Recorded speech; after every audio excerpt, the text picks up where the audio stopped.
¿Cómo están, amigos de Videos Deporte? Argentina clasifica sudando la gota gorda, señores, a la segunda fase de la Copa América Brasil 2019 tras vencer a Qatar 2-0. Pese a esta victoria, la prensa argentina no está conforme, señores. A continuación, veamos precisamente las reacciones. Como siempre, toda la polémica que se desata después de los partidos de Argentina en las principales cadenas televisivas deportivas de este país. Escuchemos a continuación y luego ustedes, amigos de Videos Deporte, déjenme sus opiniones y comentarios. ¿Será que Argentina podrá pasar, avanzar, cuartos de final, a semifinal, por ahí de repente pensar en un título, así con el nivel que están mostrando? A ver, después de escuchar los elementos de análisis de la prensa, comenten por favor. Bien, ha terminado la Argentina. ¿Cómo te va, Marcelo? Su partido frente a Qatar. Sí. No deja de ser una buena jornada en lo, ¿no? Numérico. En lo numérico, en lo matemático. Una victoria frente a Qatar. La derrota de Paraguay le permite al equipo argentino incluso clasificarse como segundo de la zona.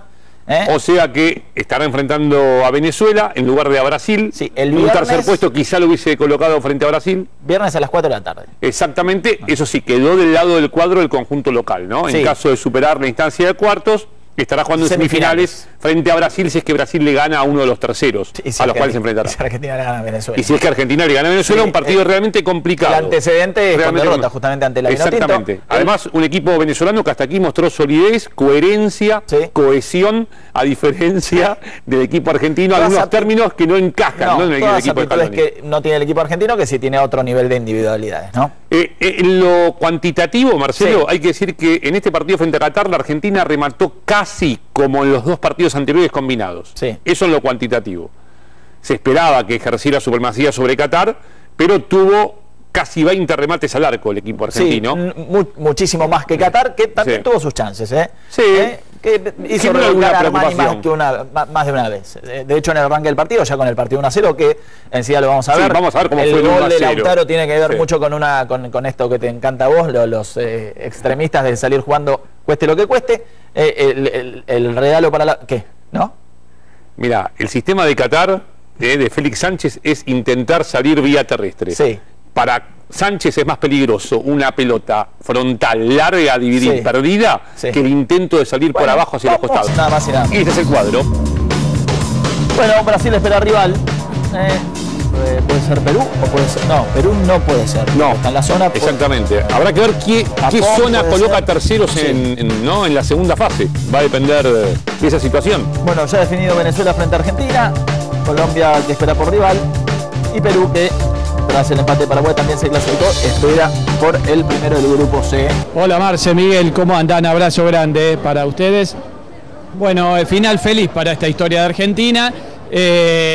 Ganó un partido, escuchaba lo que decían ustedes, ¿no? En la previa de compacto, y bueno, adhiero a casi todo, ¿no? Porque la verdad es que hay que decir, creo que hay que separar algunas cosas. Primero, nosotros veníamos marcando que Qatar era muy flojo abajo, que era flojo abajo, en realidad es muy flojo abajo. Esta idea de salir jugando lo complicó en más de una ocasión. Y además se le dio el partido ideal a Argentina, porque Argentina tenía que hacer un gol rápido para no ponerse nervioso. Lo hizo rápido, con un error muy grave del rival. Entonces a partir de ahí empezó a manejar de otra manera el juego. Ahora, el dato positivo, que de la mitad de cancha para adelante, con Messi y dos delanteros, realmente un buen partido de Paul para mí también al principio fundamentalmente.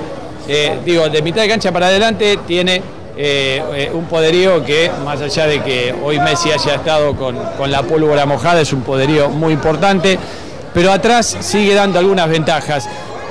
El primer tiempo, por ejemplo, Qatar, que prácticamente no se acercó al arco de Argentina, las 3 veces que atacó, las 3 veces quedó en posición de remate, que fueron deficientes, que no estuvieron, hubo una posición adelantada. Digo, esto es el costado que me parece que va a tener que tener en cuenta Scaloni cuando el viernes, se enfrente a Venezuela en Río de Janeiro. Sí. A ver, el tema es el siguiente. El mediocampo, lo decíamos anteriormente, con Lo Celso, De Paul y Paredes, no es sustentable en el tiempo. ni contra otro tipo de equipos. No es un mediocampo que recupere. ¿Qué pasa cuando tenés un mediocampo que no recupera? Tienen que recuperar el equipo. El equipo no tiene la consistencia como para tapar esa deficiencia en lo que tiene que ver con las aptitudes de sus mediocampistas, ¿no? ¿Se entiende lo que quiero decir? Totalmente. Bueno, yo comprendo que a mí también me gusta ver y me gustaría seguir viendo a Messi con 2 jugadores por delante, pero tiene que reformular el mediocampo. Y el tema es que hoy ya ingresó Acuña, no tiene tiempo de trabajo.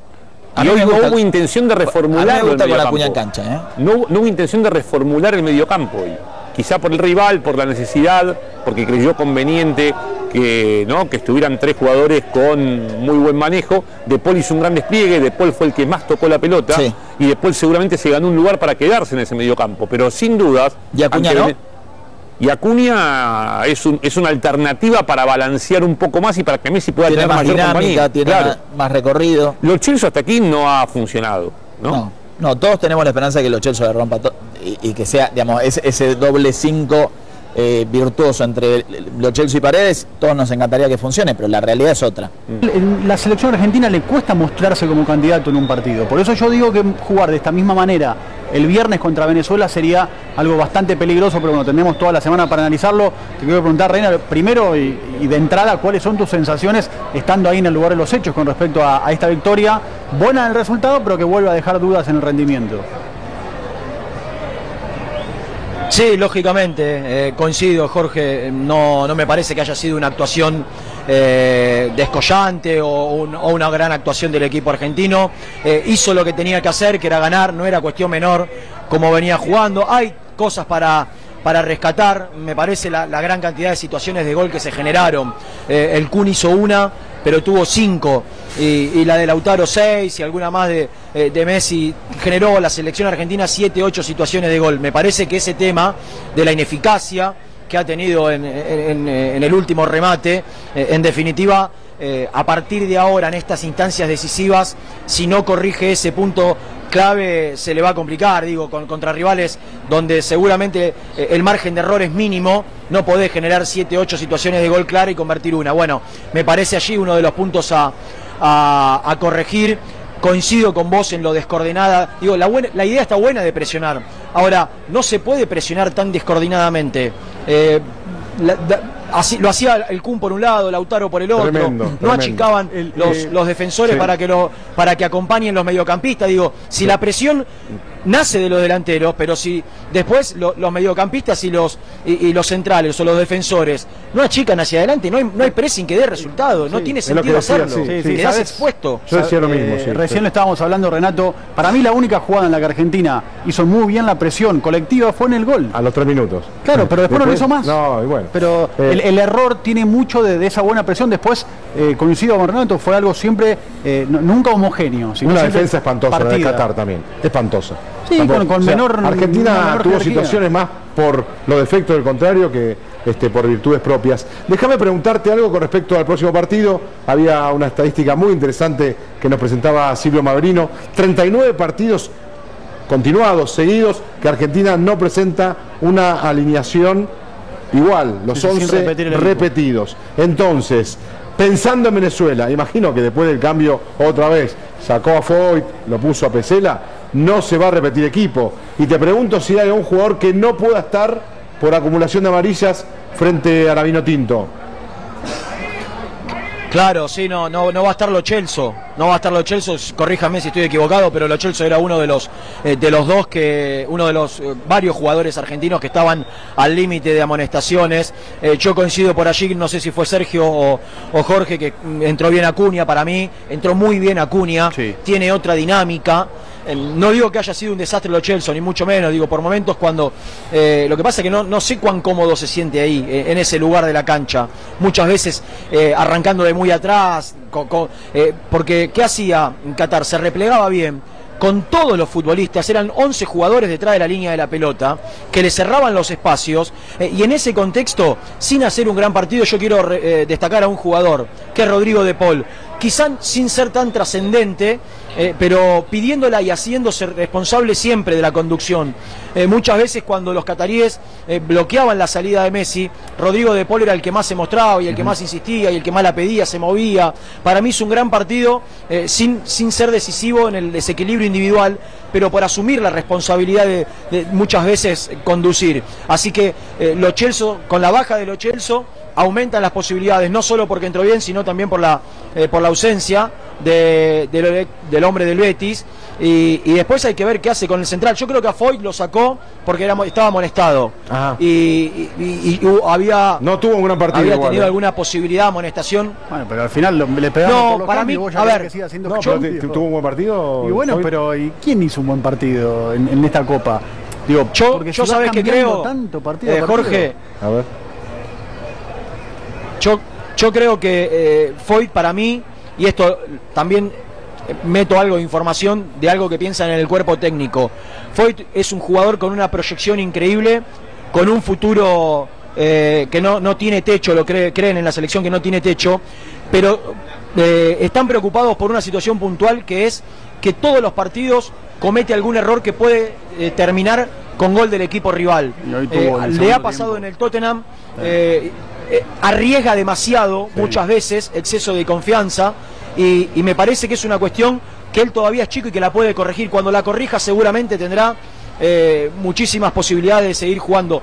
Pero de hecho el cambio de Foyt por Pesela a priori tiene que ver con que no lo veían a Pesela bien, pero por sobre todas las cosas que lo veían muy bien a Foyt, que tiene estas cosas muchas veces de jugar y de salir con cabeza levantada, conduciendo, fuerte en la marca, como se demostró en algún momento en el segundo tiempo, pero siempre una o dos manchitas que lo dejan expuesto en jugadas que en algunos casos puede generar una situación de riesgo importante para el rival. Yo lo que noto, muchachos, que a partir de esta Copa América no estamos viendo a alguien que haya dado un salto de calidad. Hoy está Lo Celso, podría estar Pastore, podría estar Lanzini, podría estar Lamela, y nada se modifica. Nadie ha dado un salto de calidad individual. No hay jugadores indiscutibles. Messi, Agüero, y paremos de contar. No hay jugadores indiscutibles en la Argentina. Juega Funes Mori, juega Foyt, juega Pesela, y prácticamente lo mismo porque no hay funcionamiento. Yo creo que camino a eso va Lautaro Martínez. Y a mí lo que me parece, y estoy completamente de acuerdo con Renato, que se merece un destaque en medio de tanta irregularidad por lo regular en cuanto a mantenerlo, De Paul. Para mí De Paul se ha convertido en un jugador muy útil, hoy te diría, como está Argentina, casi imprescindible, ¿sí? Por eso yo hoy coincido con Renato. Porque Jorge se esfuerza mucho, le valora mucho, claro, que no solo pide la pelota, se hace cargo de la situación y encara, sino que cuando tiene que retroceder, a diferencia de Lo Celso, que para mí le cuesta, no es que no lo hace porque no quiere, le cuesta mucho más por característica. Claro. De Paul hace mucho el sacrificio, me cuentan que lo hace permanentemente en el Udinese también, que es un equipo donde muchas veces tiene que defenderse, y en definitiva yo coincido que De Paul se está ganando la titularidad. Después quiero marcar un párrafo aparte, o por lo menos charlar y conversar, interactuar con ustedes en relación a la actuación de Agüero. Agüero necesitaba de manera imperiosa convertir. Uno lo iba viendo, tengo la posibilidad de conocerlo bastante, y veía cómo se iba fastidiando con el correr de los momentos del partido porque no se le daba el gol. Había tenido 4 situaciones claras, sí, quizás más fáciles que la que termina convirtiendo, porque la que te convierte hay muchísimo mérito de él. Es jugar individual, de ritmo, claro, cuando acelera y... Claro. Exactamente, y la definición también. Pero me parece que para la confianza de Agüero este gol es absolutamente importante, porque necesitaba sacarse la mochila esa, necesitaba convertir. Ustedes, si se... Yo no tengo nervioso, inclusive. Messi en más de una oportunidad lo buscó, sí. Cuando podía haber definido él. Lo noté nervioso en comparación a cómo juega en el City, sí, Agüero, siendo el tercer goleador histórico en selecciones nacionales. Primero Messi, segundo Batistuta, tercero Agüero. Sí, ¿no? Para mí, de las que tuvo, en la única en la que él define mal es en la primera, la jugada en la que le mete un pase fenomenal Messi. Para mí después en las otras hay malas, o sea, tardías asistencias a él, por eso tenía poco remate. Hubo 2 muy buenas atajadas del arquero y el golazo. Para mí fue muy bueno el partido de Kun Agüero. Yo creo que hoy quizás es más fácil criticarlo por el bagaje, ¿sí? Por todo lo que trae. Lo de Dybala, ¿qué tal? No, ahí lo de Dybala es difícil de calificar. Jorge. Sí, Rená. No, para acompañar tu opinión, y relacionándolo con lo que decíamos hace un ratito, Lautaro y Agüero se sacrificaron muchísimo. El tema es que repito, si los mediocampistas juegan a 30 metros de ellos, es muy difícil que esa presión o ese esfuerzo y ese desgaste que hicieron tenga resultados. Marcaba muy bien Sergio la presión que hizo Lautaro en el primer gol argentino, y después muchas veces empezaba la presión Agüero acompañado por Lautaro, pero cuando se daban vuelta los mediocampistas estaban 30 metros atrás y no da resultado, y no tenía sentido seguir muchas veces esforzándose y desgastándose cuando no iba a ser para nada productivo para el equipo. Exacto, Renato, en un